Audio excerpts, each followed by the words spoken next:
Alaka misy arive ndray andro teny amorotsa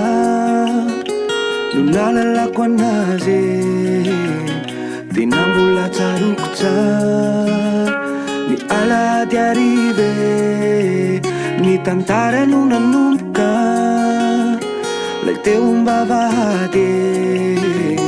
zahay no nifanoroka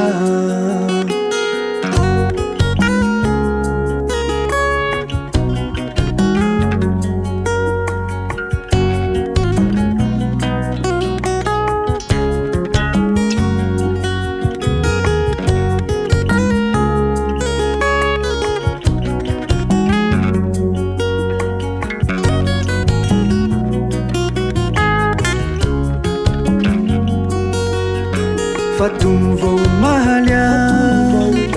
mampalaza vinany no malalako anazy mbola zatovavy raha ny atsarany zany ka zazavavin-drano natoatra navitavy nabika mampitapy tena vao ny fanena defa tsapasy efa hita familay na tsy nanao lokomena fa tsotsotra kely sy patamizay rehefa mandeha miantsena izy no matetika hiteny aminay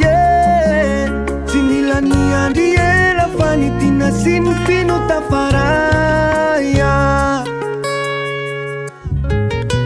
alaka misy arive